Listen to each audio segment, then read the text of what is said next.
It started like any normal weekend on my ranch. Quiet, peaceful, just the way I like it. Out here, miles away from the city noise and neighborhood drama, my land is my sanctuary.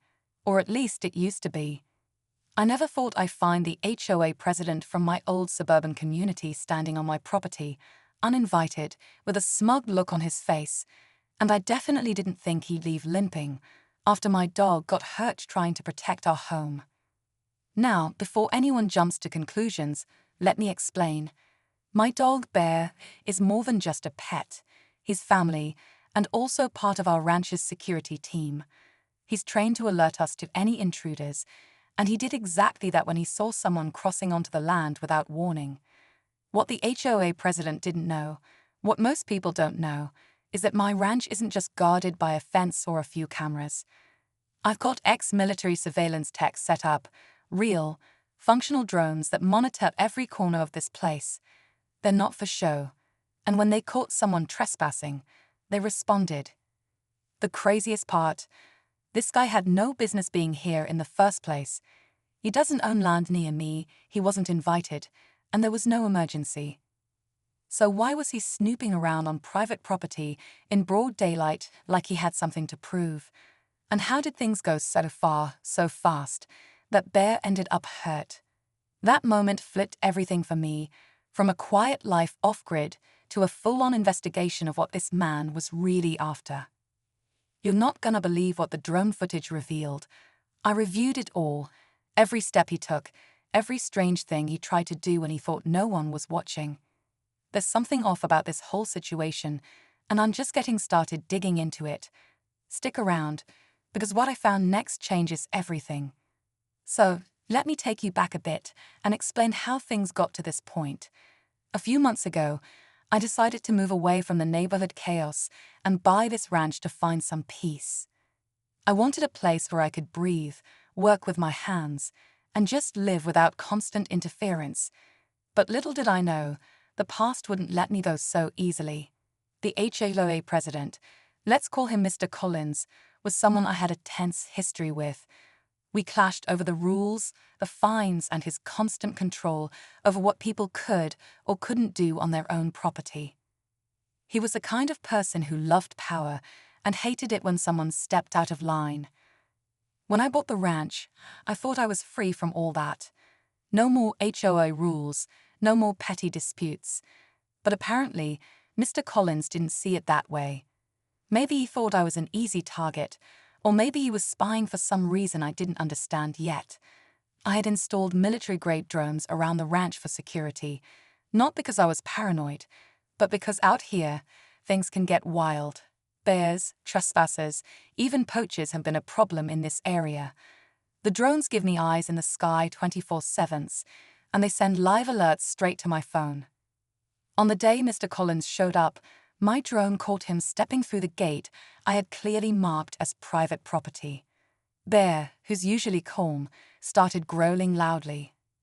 I ran outside, but before I could get to them, Bear charged and got tangled up with Mr. Collins.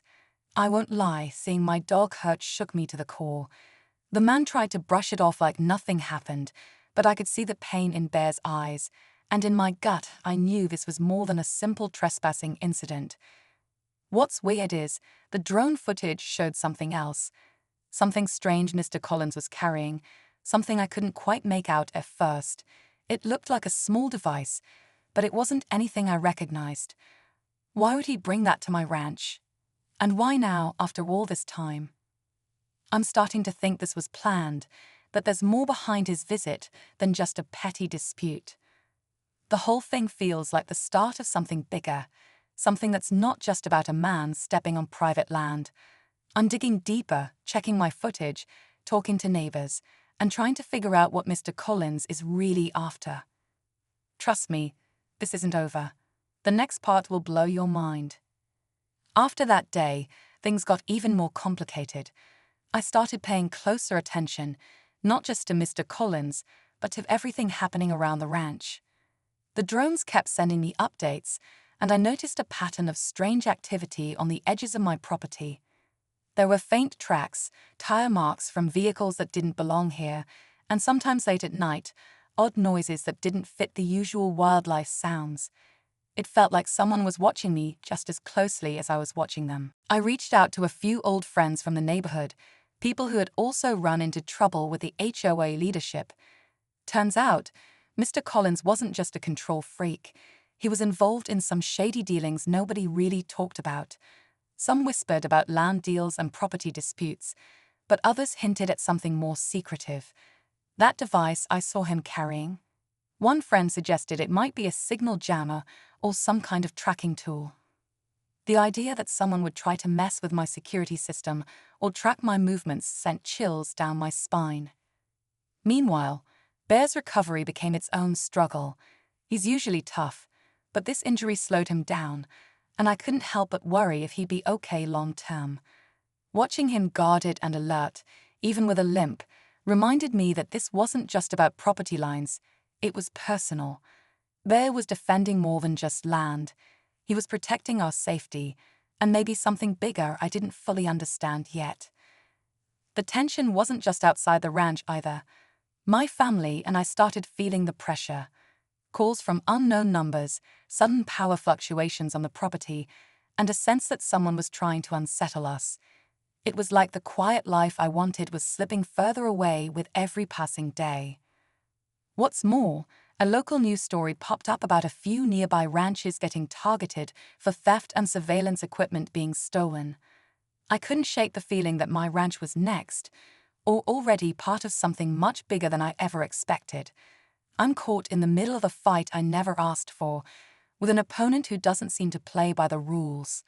And the deeper I dig, the more I realize that Mr. Collins's visit might have just been the opening move in a much darker game.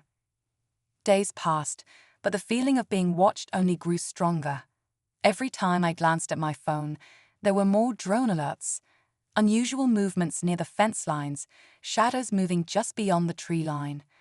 I started double-checking every sensor, every camera angle, but it felt like someone was always one step ahead.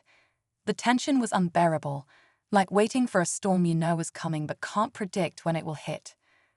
Bear's injury wasn't healing as fast as I hoped. He was restless, pacing the ranch like he sensed something bad was about to happen. I could tell he wasn't just guarding the land. He was protecting us from something I couldn't see yet. The whole ranch felt on edge, like the quiet sanctuary I'd built was turning into a trap. Then came the night when everything changed. Around midnight, the drones picked up multiple intruders, far too many to be just curious trespassers. They were moving fast, cutting through the woods, heading straight for the heart of the property. I grabbed my flashlight and rushed outside, heart pounding. I didn't know who these people were or what they wanted, but it was clear this wasn't some random act. Someone was coming to take control, to push me off my land or worse. I checked the drone feed on my phone, watching their movements, but the video suddenly glitched. The device Mr. Collins brought earlier, it had to be connected. Someone was jamming the signals, trying to blind my eyes in the sky.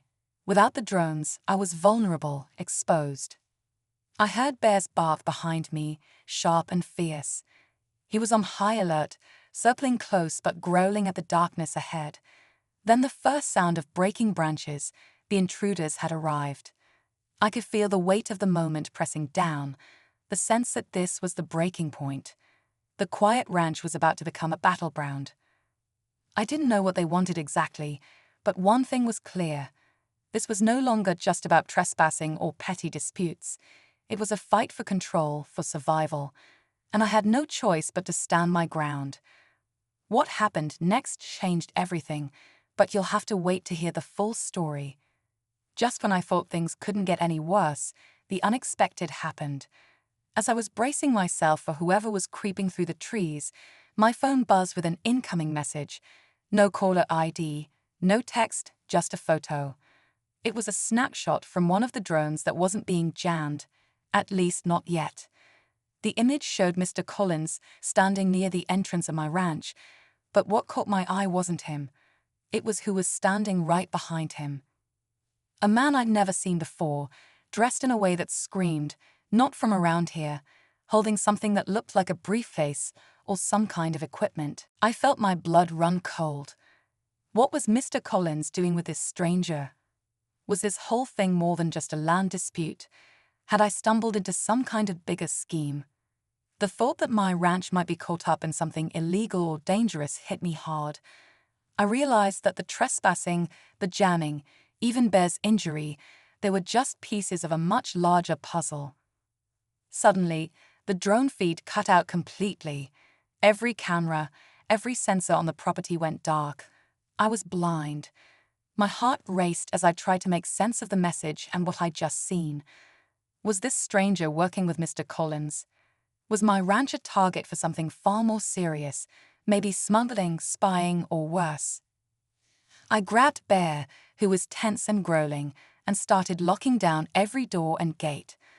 I knew I had to prepare for whatever was coming next, but with no eyes in the sky and a clear sign that these people were organized and dangerous, I felt more vulnerable than ever.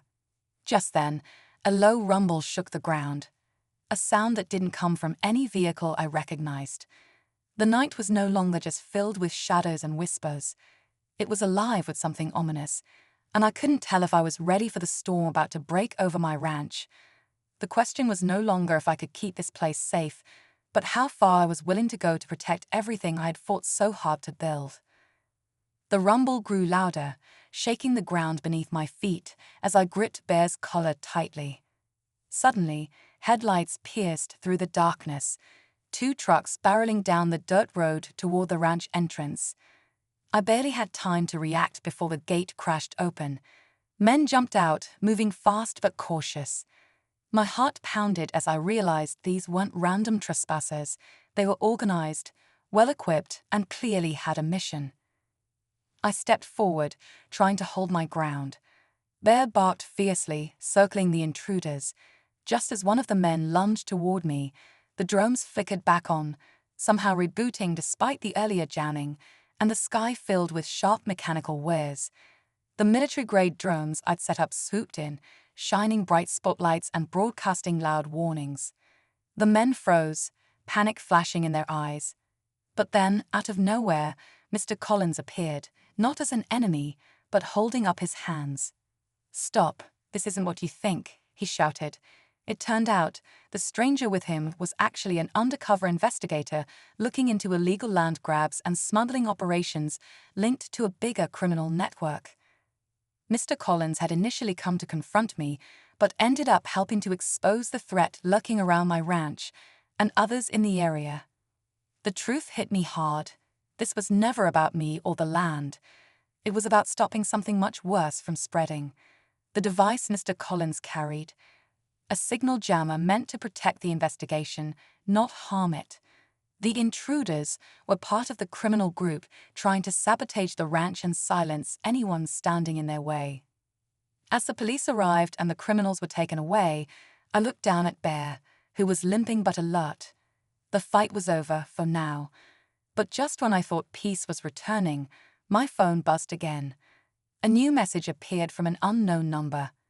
"This was only the beginning. We'll be watching." The ranch was safe for today, but the real battle was just getting started.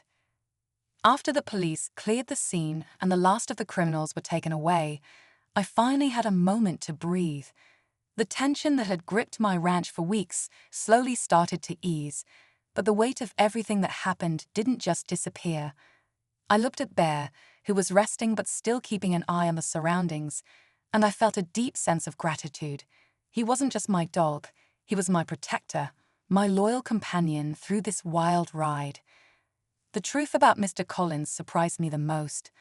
I had judged him so harshly, assuming he was just a power-hungry HOA president, but in the end, he played a crucial role in uncovering a serious threat to our community.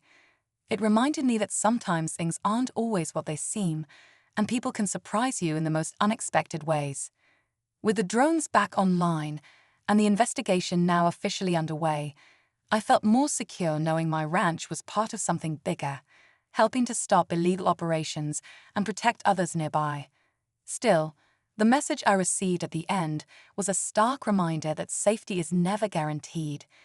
This experience taught me the importance of staying vigilant and using the technology and tools at my disposal to protect what matters most.